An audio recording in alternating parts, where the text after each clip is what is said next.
Mu buzima bwacu bwa misi yose hano mw'isi twama mu ntambara, twama mu marushwa, kandi intambara zikomeye cyane, kuko dufise umwanzi atugwanya ubudasiba kandi adusunga inkomezi, ariwe Satani. Ntagomba ko ari icyiza na kimwe mu byo Imana yadusezeraniye, ntagomba ko ari icyiza na kimwe mu byo dusaba Imana kidushikira.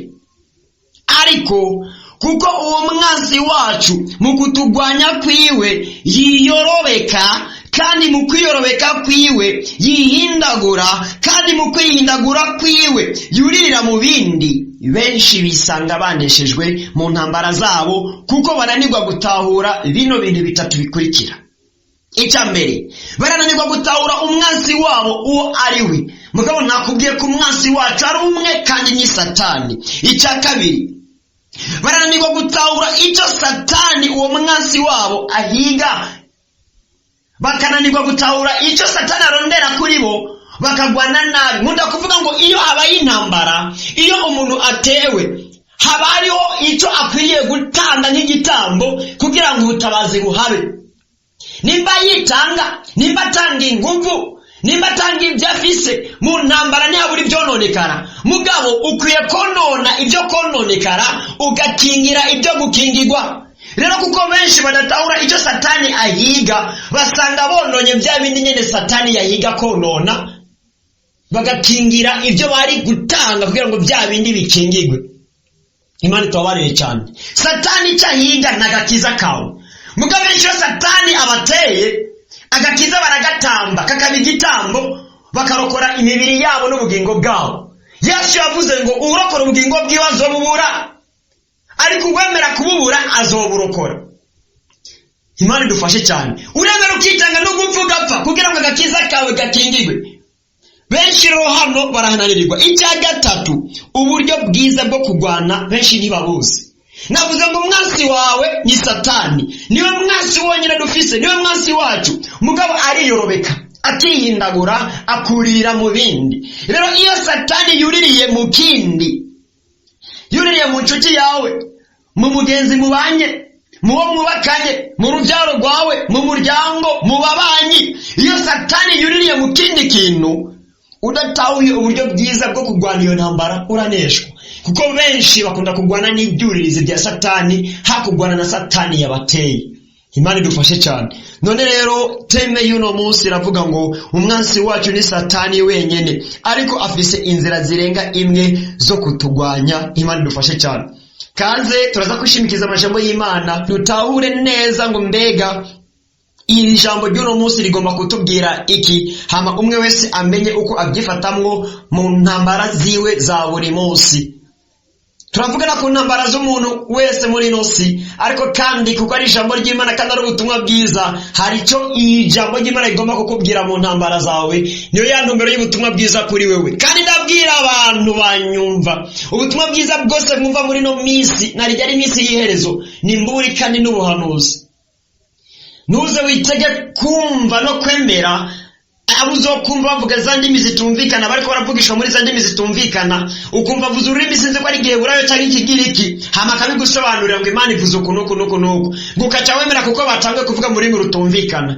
Ndagomba ndakubwire neza ngo abavuga mu ndimi zitumvikana nibagushikira kizo ari kimenyetso cyo kuranduka. Ariko Imana ikugiriye ubuntu, Imana igomba kuhinduka, Imana igomba kutabagwa, ikurungikira uwo muvugana mu rurimi wumva. Ndiko mvuga Ikirundi, nimba unyumvise ubu n'ubuntu ugiriwe. Mwene data, tahura icyo Imana ikugombako, kandi uno munsi hari ikindi Imana igomba kukubwira. Umwanzi wacu ni Satani wenyene, mugabo ariyorobeka mu kutugwanya, arihindagura mu kutugwanya, afise inzira zirenga imwe acamwo, afise ibyuririzi yuririramwo mu kutugwanya. Ukwiye gutahura rero icyo Satani ahiga mu kumugwanya kwawe, aba ari cyo ukingira.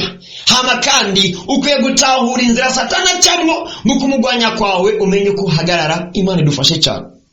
Mbaye kaze rero irigira kandi mu kigwa cy'uno munsi, mu byigwa bizomara iminsi 12 twiga ku ntumbero y'ubutumwa bwiza n'intambara z'umwana w'umuntu muri ino si. Kuri mwebwe rya mbere tubana ikiganiro muri ko murumva, ni ikiganiro kivuga butumwa ijambo ry'umunsi.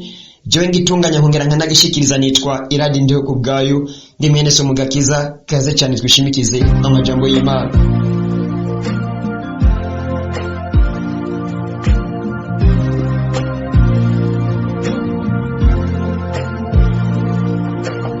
Ubutumwa bwiza bwa Yesu Kristo uko bwanditswe na Matayo igice cya 7 ku murongo wa 15.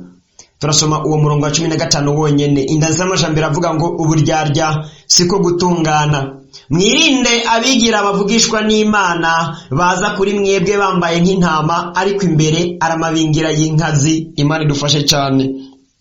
Luka 21 kuri 19 naho hakavuga ngo ukwihangana kwanyu niko kuzotuma mukiza ubugingo bwanyu. Yesu Kristo ahabwe icubahiro. Dusenge Imana. Mana ugira neza uhoraho, ndagushimiye kuri uyu munsi no kubwa kano kanya keza wongeye kuturonsa ngo twibukanye n'ubwoko bwawe ku majambo yawe. Benshi baragwana mu ntambara kandi bakaneshwa. Hari abapfirayo mbere, hari n'abamugarirayo, hari abava Imana bajojota amaraso bakomerekejwe. Atari uko kibirenge kizima tabigwanishwa bari bafise mbere, ahubwo ari uko batari bazi kubigwanisha kandi batazi n'umwansi wabo. Kandi utazi umwansi wiwe ntabwo yorasangwa tumbereze, kuko ukwiye kumenya umwansi wawe ngo ninde, hama ngo ahagaze hehe, hama umwansi wawe ukamumenya ngo mbega aho apfa ni hehe, kugira ngo ndatumbereze ndaharase ndamurase ahapfa. None utazi umwansi wiwe yagenda atumbereye imbere, umwansi akamuturuka inyuma, gutyo akabatobekeranijwe icumu cyangwa umuheto mu mugongo akabarapfuye. Data tanga gutahura, tanga kumenya mu bwoko bwawe. Data buje rukundo humura amaso impumyi, zibura amatwi bipfamatwi, worosha imitima ikomanaye, kugira ngo Mana twuzuze ingomezi n'ubushobozi bwamwe buyera, dutahura ubugunge bw'umugwanizi yiyorobeka muri benshi nkuko yiyorobetse kuri Eva. Ariko Data uduhe mwemu wawe yera, tubashe guhinyura imigabo n'imigambi ya Satani, ugende ubwoko bwawe, ugwaruka abagabo n'abakenyezi, abatama n'abatamakazi, abana batoya, bose buzuze mwemu wawe yera, kugira ngo muri no minsi yiherezo tugwane tunesha tutaneshwa. Ni mizina ya Yesu Kristo mbisabye nizera, amen. Nkunda kuvuga byinshi mu ntangamarara, amajambo y'Imana ntiyasoma nka reference gusa kugira ngo dutahuzanye ico nagombye kuvuga ko atari byo nigeneye, ahubwo ko bishingirwa intahe muri Bibiliya kubw'amajambo y'Imana. Muri Matayo 7:15 havuga ngo mwirinde abavugishwa b'ibinyoma bazoza kuri mwebwe bambaye nk'intama ariko aramabingira. Abavugishwa b'ibinyoma n'abakozi ba Satani. Ano mayeri yo kwambara nk'intama kandi aramabingira bayigishwa na Satani, bayigishwa na shebuja wabo Satani. Kuko nabijambo ry'Imana rimuvuga ko muri Yohana 10:1 ngo umwungere atari uw'intama, numusuma kandi n'umwambuzi, ntaca mw'irembo ry'intama ariko yuririra ahandi. Mugabo 10:10 Yohana avuga ngo ikimuzana n'ukwiba n'ukwica n'ugutikiza. Imana idufashe cyane. Muri Luka 2:1-19 naho havuze ngo kwihangana kwanyu mu ntambara, mu bigeragezo mucamwo, mu magogwa n'amarushwa bigenda bigushika ko mu buzima bwawe bwa misi yose, kwihangana kwawe kuzotuma urokora ubugingo bwawe. Sinzi kunyumva neza. Satani niwe gutera ace mu bigeragezo by'uburyo butandukanye, hama ngo ni wihangana uzorokora ubugingo bwawe. Bisigura ngo ico nyene urokora iyo ugwanye neza nico Satani ahiga, ni wagwana nabi nico uzohomba ubugingo, guhomba ubugingo. Imana idufashe cyane. Gwana neza, menya neza ko umwansi wawe arinde ari Satani, ariko kandi utahure ko uwo Satani atazoza n'ibihembe na yamenyo nkuko benshi bakunda kumucapa afise ibyinyo birebire bisohoka n'ibihembe ntumbaze bakamuha ishusho yirabura cyangwa sana blue uko bamucapa kose. Mugabo Satani si kenshi azoza gufacinga kujya nyene n'ibihembe n'amenyo, ariyorobeka. Yesu aravuga ngo anje atumbereye mu irembo ry'intama, intama zo muhunga kuko ziraze ko atari umwungere wazo. Mugabo ngo ariyorobeka akuririra ahandi maka agaserukira mu ruhongore. Ikimuzana rero ngo nukwiba nukwica n'ugutikiza ubugingo bwawe nibwahiga. Agomba kugusubiza inyuma, agomba ngo usubire mu byaha bya bindi bya kera byongere bikwizingireko. Bimushobokeye agukure no mu rusengero ntusubire gusenga, bimushobokeye agukure no muri korale ntusubire kuririmba, agukure mu bakozi ntusubire kuvuga ubutumwa bwiza, akunyaga imyanya yawe yo gusenga, akunyaga imyanya yawe yose yo gukorera Imana, hama ube mu gakiza usubire mu byaha akubohe. Kandi bimunaniye gushika kuri no ntambuko naho ugume mu rusengero no muri bya bikorwa by'Imana nyene, ukomeze uririmba, ukomeze usenga, ukomeze uvuga ubutumwa, ariko hari ibyaha yakuboheyemwo. Imana itobarebe cyane. Zino nizo nzira zibiri Satani akoresha mu kugwisha abakristo. Hari abagwisha bakagwa kagirire iby'Imana bakabeba kopokopo bagasubira mu byaha, hari n'abandi agwisha bahagaze. Unyumve neza, hari abaguye mu rusengero bahagaze, abandanya akora ibikorwa by'Imana, naho Satani yaramugwishije kera. Babandi bagororoka ku murango mwijoro bagakora ibyaha, bamwe bagororoka guhera kuwa mbere kugeza kuwa gatanu, kuwa gatandatu no kuwa kuko ari iminsi yo ku rusengero bakababera. Mugabo Imana irababona. Imana idufashe cyane. Tahura rero amayeri y'umugwanizi ariyorobeka mu kukugwanya, kandi cyahiga n'ubugingo bwawe. Bwa bugingo Yesu Kristo yakiza abukuye mu rupfu rw'ibihe bidashira, nibwo Satani ahiga ngo akubohere mu byaha abusubize mu rupfu rw'ibihe bidashira. Ariko ngo kwihangana kwawe kuzotuma ukiza ubwo bugingo. Imana idufashe cyane. Turangirize mu cyete cya mbere Petero yandikiye ishengero, twumva amajambo y'Imana icyo atubarira.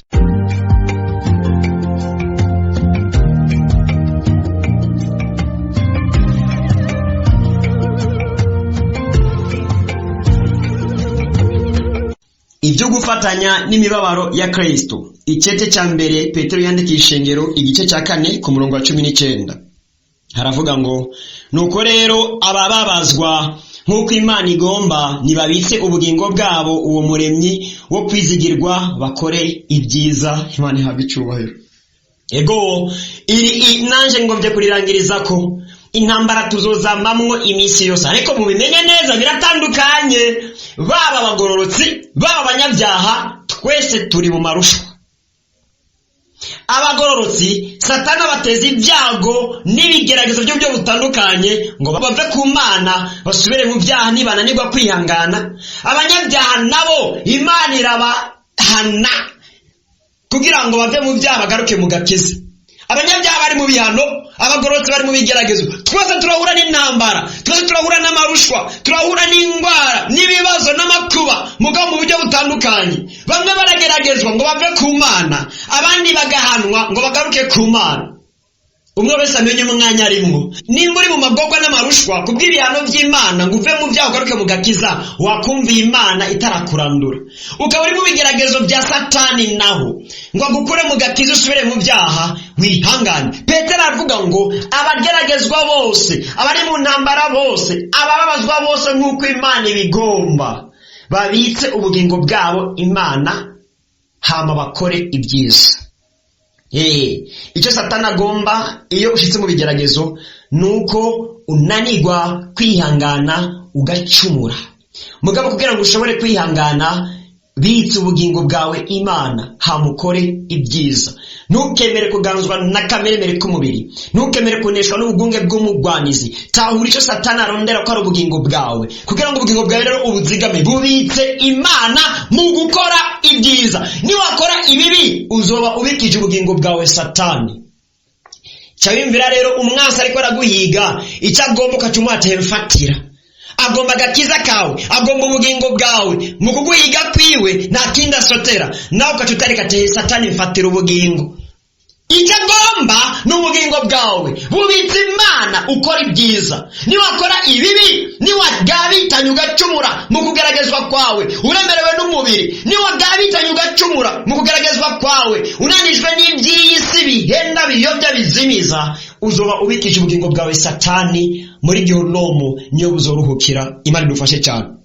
Menya rero ko umwansi wawe ari Satani, kandi ko afise inzira zirenga imwe zo kukugwanya. Hama ufata umwanya ukwiriye wo kwiyegereza Imana, uvugane n'Imana ubudahumeka, uyijojera amajojwa yawe mu ntambara zawe za buri munsi. Nimba uri mu ntege nke yisabe inkomezi, nimba unanijwe yisabe gushikama, nimba uzazaniwe siguza Imana, nimba ari icyo ugomba cyose kimenyesha Imana, hama wihangane ukora ibyiza mu ntambara zawe. Nta joro ridaca, nta n'imvura idahita, ariko bukikijiranye hakiri mwijoro ukiri mu mwijima w'umuzitanya, ihangane ukora ibyiza. Imvura ikiri jejeje mu buzima bwawe, imivo iriko iratsuriranye itemba, imvura itaraca ngo haze robonta, haze akazuba, bitse ubugingo bwawe Imana, hamukora ibyiza, ukomeze gusenga, Imana izokugirira neza. Iki nicyo cyari kigwa cy'uno munsi. Yesu Kristo abamira umugisha cyane gose mwese mwadukurikiranye. Ku munsi w'ejo ikigwa dufise kizotwigisha ku kuntu kwitwararika iby'umubiri biha inkomezi kameremere, bikima ikibanza mpemu yera n'ubushobozi bwiwe. Ari nayo mpamvu benshi bakunda kuneshwa, kuko bitwararika iby'umubiri cyane, kameremere kabo kagakabana inkomezi, kameremere kabo kagashikama, impemu zabo zikonda zikadendebukirwa. Imana idufashe cyane. Nuko nshuti za Kristo, iri niryo jambo ry'Imana nari mfise nsangira namwe kuri uno munsi. Mwebwe mwese mwadukurikiranye, Uhoraho Imana abahezagire cyane. Hama woba utari bwakire agakiza ukifuza kwakira agakiza, canke woba wari warakiriye agakiza ariko mu nyuma ugasubira inyuma mu byaha, mugabo inyuma yo kumva ijambo ry'Imana ukifuza kugaruka kuri Kristo Yesu, nyandikira kuri WhatsApp yanje guteranya 255 99 488 Izi nizo nimero zanje za WhatsApp, unyandikire kugira ngo mbigufashemwe. Niba ugomba kwakira agakiza cyangwa ugomba gutunganya ubugingo ngo ugaruke kuri Kristo Yesu, tuzobigufashamwo. Eka nawe we ari bya mbere wumva buno butumwa bwiza ukifuza ko buzokoma bugushikira ukabusangira nacyo, unyandikire kuri izo nimero. Ibisigaye ndushiza kubamagarira bene data kwihana no kureka ibyaha, muhindukire kandi mugororoke kuko iminsi ari mibi cyane. Ibisigaye murushirize kandi kudusengera. Musengere je nk'umukozi w'Imana muri kino gikorwa, munasengere kandi na kino gikorwa ngo Uhoraho Imana rushize kukizigama no kugishigikira mu nzira zose zishoboka. Kandi turabashimira namwebwe mutubwira ko ubutumwa bwiza dutanga mu kiganiro ijambo ryo munsi buriko burabafasha bikomeye cyane gose mu by'imwemu, mu busabikanye n'abandi mufise contact zabo no mu yandi magroup yose ya WhatsApp murimwo. Uhoraho Imana azobibahezagirira nimwabikora mu bikunzi. Tuzokomeza kumusukurikira naho butaha, muzigamwe cyane.